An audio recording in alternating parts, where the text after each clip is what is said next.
Assalamualaikum warahmatullahi wabarakatuh. Sampurasun. Bagaimana Sobat Arsun dimanapun berada, semoga kabar baik selalu dan semoga dimudahkan segala urusannya, diberikan kesehatan, panjang umur serta barokah. Amin ya Allah ya Rabbal Alamin.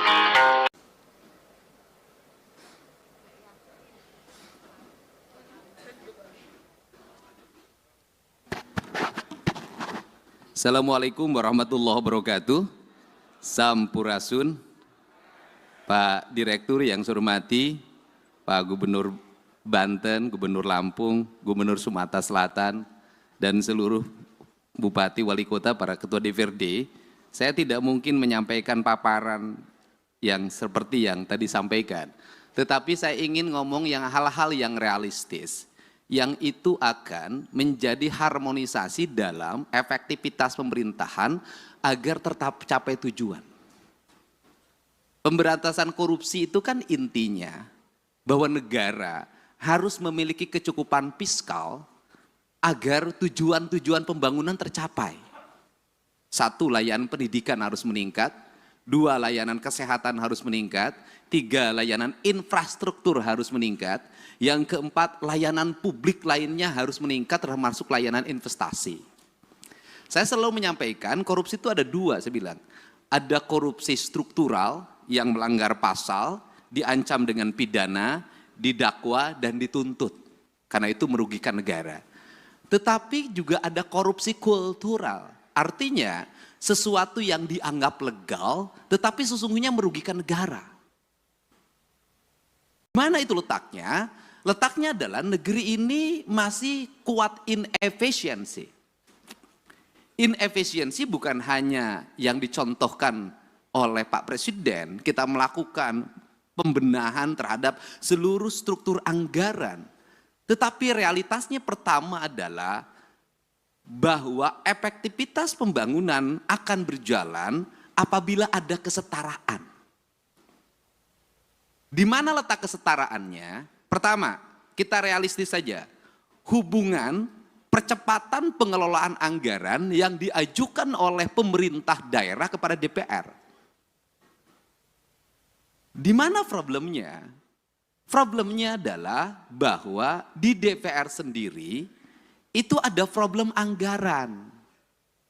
Jujur, kita nggak usah lagi ngomong bahwa ini kita sudah cukup, ini tidak cukup, tidak. Setiap orang pasti ingin ada peningkatan kesejahteraan. Ini contoh yang harus segera dikoreksi. Anggota DPRD mengikuti perjalanan dinas keluar kota, keluar provinsi, tujuannya selain kunjungan kan ada benefit yang bisa dibawa pulang. Kita kalau jujur begitu. Hari ini benefit itu tipis, tapi tipis pun harus dijalankan. Inefisiensinya di mana, Pak Direktur? Yang harus ini segera dikerjakan dengan pemerintah adalah satu anggota DPR berangkat yang mendampinginya 7 orang. Sudah habis 7 tiket pesawat, 7 tiket kereta api, 7 kamar hotel. Dapatnya 500.000. Take home pay-nya itu. Bagaimana ini? DPR itu beranggapan kok kita tidak setara dengan DPR RI misalnya. Provinsi Kabupaten. DPR RI itu jelas. Nah, sehingga di DPR RI ketika menjadi anggota DPR nggak usah lagi berpikir fokir, saya ngalamin. Nggak usah lagi berpikir aspirasi, ngalamin. Karena dari aspek yang kita terima tiap bulan saja sudah cukup. Nah, anggota DPRD provinsi dan kabupaten biaya politiknya sama dengan DPR RI. Tetapi ketika masuk itu kedudukan keuangannya menjadi jauh berbeda. Karena jauh berbeda, nyarinya itu harus dari perjalanan dinas. Tapi inefisiensi sehingga anggaran DPRD provinsi itu gede banget, tapi masuk ke kantong DPRD-nya kecil banget. Itu kan cerita klasiknya begini. Untuk itu, forum ini saya minta ke Pak Direktur pencegahan di KPK segera dirumuskan agar kedudukan keuangan ini menjadi setara. Untuk apa? Maka akan ada penurunan anggaran DPR. Sudah turun anggarannya, tikhumpe-nya menjadi besar. Sehingga uangnya ini akan bermanfaat untuk percepatan pembangunan. Dibanding seperti sekarang, jadi bolak-balik cerita bahwa tidak boleh meminta vokir dalam bentuk arah yang bersifat kepentingan individual. Iya, di forum KPK, di pembahasan tetap ada. Nah, kan dilemanya adalah, kita jujur aja, dilema kepala daerah, diikutin nanti ikut celaka, nggak diikutin regulasi pemerintah macet. Kan ini harus diomongin terbuka, nggak boleh lagi kita pura-pura tidak butuh tapi butuh. Jangan pura-pura di depan orang lain baik banget, di belakang itu diajak ke belakang. Ini hal yang harus. Untuk itu saya meminta bantuan jajaran pimpinan KPK agar kedudukan keuangan DPRD itu sudahlah, daripada tikhumpe-nya diputrin dulu, nyewa hotel, nyewa pesawat, langsung saja honor-honor diberikan berdasarkan rapat-rapat di DPR. Dari mulai rapat komisi, rapat badan musyawarah, rapat badan anggaran, rapat paripurna 1, 2, 3-nya, itu semua. Kalau sudah seperti ini, anggota DPRD setiap hari akan di kantor. Karena kalau tidak ke kantor, tidak dapat tikhumpe. Selesai, Pak. Setelah itu ekonominya berputar lokal di daerah itu. Tidak lari keluar. Ini kan kasihan daerah-daerah yang dapetinnya dari PBB, parkir, pajak restoran. Yang kecil-kecil dikumpulin, habis itu uang restoran yang dipungut dari restoran kecil dipakai makan di restoran berbintang di kota besar. Ini harus segera dibenahin kalau negeri ini ingin baik. Nah, kelemahan dari DPRD, provinsi dan kabupaten tidak bisa membuat aturan sendiri. Karena seluruh aturannya dibuat oleh kementerian. Beda dengan DPR RI, bisa ngundang kementerian, langsung aturannya bisa direvisi. Itu bedanya. Modalnya sama, kedudukannya berbeda. Ini pertama. Yang kedua, di internal birokrasi ada inefisiensi birokrat. Apa itu? Jumlah pejabatnya banyak. Jumlah orang yang memiliki golongan 4B, 4C, 4D-nya itu banyak. Di provinsi, orang yang sudah punya jabatan itu nggak bisa kayak di kepolisian langsung menjadi perwira diparkirkan. Dia akan gugat ke PT UN, harus punya jabatan. Karena dia harus punya jabatan, walaupun merit system itu kan administrasi merit system itu. Bekerja itu kan bukan pada wilayah angka, pada wilayah eksekusi. Nah, akhirnya di hampir semua pemerintah daerah itu memiliki struktur jabatan yang sangat banyak, memiliki jumlah penjabat yang sangat gemuk. Kemudian juga sistem pengelolaan birokrasinya, tunjangan terhadap pegawainya adalah tunjangan kinerja. Ini inefisiensi keuangan yang sangat luar biasa. Itu terambil dana untuk pembangunan, untuk itu sangat besar, hampir 60%. Dan yang paling utama adalah hari ini kita harus tahu semua orang bahagia lewat apa? Laporan administratif yang bersifat digital. Akhirnya tukin-tukin itu hanya ditukerin dengan foto, dengan video. Tukin dengan foto dan video yang tidak berbasis praktis dan kebutuhan publik itu memiliki dampak yang luas terhadap rendahnya layanan birokrasi. Nah, kalau bicara rendahnya layanan birokrasi, apa sih yang dituntut oleh masyarakat terhadap pejabat publik? Ceritanya itu tidak panjang mereka itu. Satu, mereka pasti bercerita pengen punya jalan yang baik. Dua, pasti pengen punya cerita, punya layanan kesehatan yang memadai. Semakin dipilih oleh rakyat, maka rakyat ingin selalu free. Free puskesmas, free rumah sakit. Kemudian free sekolah, semua free. Seluruh free ini juga mohon maaf tidak berbanding terbalik dengan perilaku publik. Satu sisi negara mengeluarkan uang sedemikian besar untuk layanan publik, tapi publik juga tidak punya kesadaran untuk membangun postur dirinya. Saya berikan contoh, negara memberikan layanan terhadap layanan pendidikan free dari SD sampai SMA, terutama di sekolah pemerintah. Free. Tetapi di sisi lain, anak-anak sekolah kita uang jajannya 25.000 sampai 30.000. Tidak berbanding terbalik antara apa? Peningkatan ekonomi rakyat dengan beban belanja pemerintah yang tinggi. Akhirnya beban pemerintah belanja yang tinggi, rakyatnya juga tidak berikan edukasi untuk melakukan efisiensi dalam hidupnya. Akibatnya laju pertumbuhan ekonominya rendah dan konsumtif. Nah, hari ini tuntutan negara itu hanya mengarah pada pejabat negara. Selalu katakan ganti pemerintah, ganti gubernur, ganti bupati. Kalau menurut saya, dalam analisis saya, rakyatnya juga harus diganti. Enggak bisa, Pak. Model pendekatan warga seperti hari ini, apalagi model pendekatan media sosial yang saya jalani dan saya lihat, enggak bisa jadi pemimpinnya kalau tidak memiliki tangan besi. Publiknya juga harus diedukasi. Bukan hanya pejabat publiknya, bukan hanya anggota DPR-nya, publiknya harus diedukasi. Saya berikan contoh, misalnya pelaporan ke KPK. Saya sampaikan ke Pak Direktur, apakah murni didasarkan pada orang yang konsen pada korupsi? Tidak. Kebanyakan orang yang tidak terpuaskan kalah tender, lapor KPK. Kalau menang nggak lapor. Anaknya tidak diterima di SMA negeri. Pakai kata belece, langsung besoknya bongkar korupsi kepala sekolah. Nah, hari ini saya sampaikan ke Pak Direktur, korupsi bisa terjadi di desa. Kenapa? Setiap hari kepala desa didatangin orang yang mengaku ormas, orang yang mengaku LSM, orang yang mengaku wartawan. Itu sekali datang 10 orang, cepet itu dikasihnya. 1 juta tuh kepala desa sehari.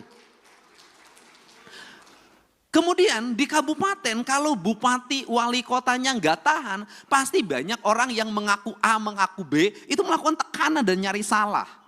Kemudian setelah itu dia bergaining, dapat jatah di kerjasama A, kerjasama B, kerjasama C. Nah, ini yang jadi problem adalah Pak Direktur, gubernurnya punya daya tahan, misalnya para bupatinya punya daya tahan, tapi kepala SKPD-nya itu belum tentu punya daya tahan. Kenapa? Gubernur enak, SKPD-nya tinggi Pak, jauh jaraknya ke masyarakat. Kalau bupati wali kota itu dekat ke tetangganya, didatengin tiap hari pusing, akhirnya dilayanin.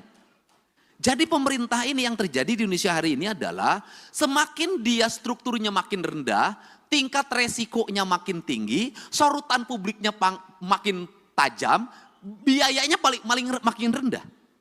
Sehingga ini problem yang harus segera dibenahi. Untuk itu, terakhir, apa sih sebenarnya solusi dari ini semua untuk membalik branding publik kemudian agar terarah? Tidak ada jalan lain bagi pemerintah untuk memanfaatkan platform media sosial secara terbuka. Kalau saya nantang-nantangan aja, sudah saja APBD kita di YouTube kan, di TikTok kan, di IG kan, sampaikan detail itu anggaran secara terbuka, kasih gelondongannya, mereka suruh baca sendiri, karena dengan itulah sesungguhnya brand atau trust kepercayaan akan tumbuh. Karena orang Indonesia itu punya tradisi, semakin diceritakan, semakin dijelaskan, maka dia semakin tidak peduli, semakin ditutupi, semakin penasaran. Dan orang Indonesia itu seneng penasaran.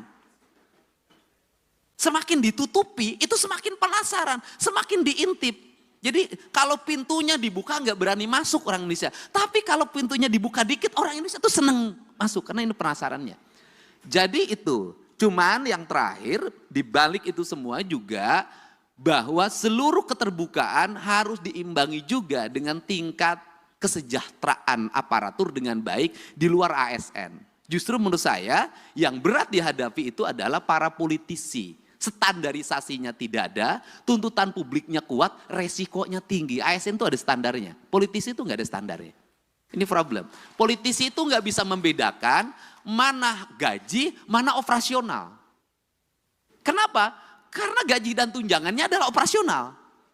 Itu problem. Nah, itu bagaimana solusinya Pak Direktur? Solusinya begini saja menurut saya. daripada operasional digabungkan dianggap sebagai tunjangan bagi para pejabat negara, lebih baik dikasih plot. Dari total APBD yang dimiliki, berapa plot yang plot yang disiapkan oleh pemerintah dalam bentuk nilai, misalnya gubernur itu misalnya taruhlah 5 miliar atau 10 miliar, yang itu bisa didisposisi untuk menyelesaikan problem-problem sosial secara langsung, agar dia bisa eksekusi. Kenapa? Kalau saya barangkali bisa turun eksekusi wajar lah. Kenapa? Karena saya punya platform media sosial yang memiliki nilai. Tapi kan tidak semua para gubernur punya. Tidak semua para bupati punya. Ketika mengeksekusi ke lapangan, ada banjir, bendungannya harus diambil alih hari ini, alat beratnya harus diturunkan, sembakonya harus dikeluarkan. Kepala daerah yang taat asas terhadap anggaran tidak akan bisa berbuat apa-apa. Kenapa? Belum dibahas. Belum ada pengajuannya. Nah, dia harus bergerak nyari kemana. Tidak semua daerah kaya. Tidak semua daerah punya perusahaan yang digerakkan bayar CSR-nya. Banyak yang pas-pasan. Dia nyaris mati karena tidak punya langkah eksekusi yang bersifat benar menurut negara. Ini yang mesti saya katakan, harus ada platform yang bisa dikeluarkan oleh pemerintah yang itu darurat dan diaudit secara baik oleh BPK dan BPKP serta bisa dipertanggungjawabkan, sehingga apa? Kepala daerah itu bisa tampil menyelesaikan masalah. Kenapa kepala daerah jarang turun? Kalau turun itu tuntutannya banyak. Kalau nengok banjir nggak cukup di banjir. Sembakonya, penanganan mesinnya, segala macam. Nah, kepala daerah yang tidak siap dengan fiskal tunai itu nggak mungkin. Yang kemarin aja belum balik apa harus keluar lagi, kan itu loh. Nah, ini fakta-fakta yang mesti didiskusikan bersama, karena tugas pencegahan adalah mencegah seluruh aparat pemerintah untuk tidak berbuat yang bersifat koruptif, dengan cara membuat ruang fiskal agar para kepala daerah memiliki kecukupan fiskal untuk menyelesaikan setiap problem publik yang terjadi. Barangkali itu pengantar dari saya, semoga pertemuan ini menjadi pengantar dan pencerahan. Dan kita menginginkan tidak ada satupun orang yang menjadi pejabat negara ingin dipanggil oleh direktur penyidikan. Tidak ada. Semuanya ingin diundang oleh direktur pencegahan. Enaknya direktur pencegahan tuh bisa senyum-senyum, bisa pegang-pegang, bisa peluk-peluk. Kalau Pak Ujang direktur penyidikan nggak akan sebaik ini. Gitu loh. Untuk itu saya ucapkan terima kasih, saya mohon maaf yang sebesar-besarnya. Mudah-mudahan platform media sosial kita sekali lagi bisa dimanfaatkan untuk menampilkan seluruh anggaran publik kita secara baik dan rakyat bisa mengakses dan membacanya detail anggaran itu. Itulah cara transparansi. Dan yang kedua adalah seluruh belanja harus terarah bagi kepentingan belanja publik. Dan yang ketiga adalah sudah semestinya kita membicarakan bahwa aparatur harus efektif dalam melakukan pengelolaan keuangan, jumlah pegawai juga harus efektif. Dan yang terakhir Pak Direktur, hari ini tuntutan kita di daerah tuh ada yang mempusingkan, jumlah guru yang pensiun banyak, tidak semuanya masuk P3K. Pemerintah harus menyekolahkan anaknya, kalau saya dinargetkan sampai SMA, tapi pemerintah hari ini bingung, ngangkat P3K tidak bisa, ngangkat honorer tidak bisa. Sedangkan jumlah muridnya semakin banyak dan tidak bisa semuanya punya sekolah, negara menyiapkan. Itu juga problem, itu juga problem. Untuk itu saya ucapkan terima kasih. Wallahu muwaffiq ila aqwamit thoriq. Assalamualaikum warahmatullahi wabarakatuh. Sampurasun. Waalaikumsalam warahmatullahi wabarakatuh. Terima kasih. Berikan aplaus kembali.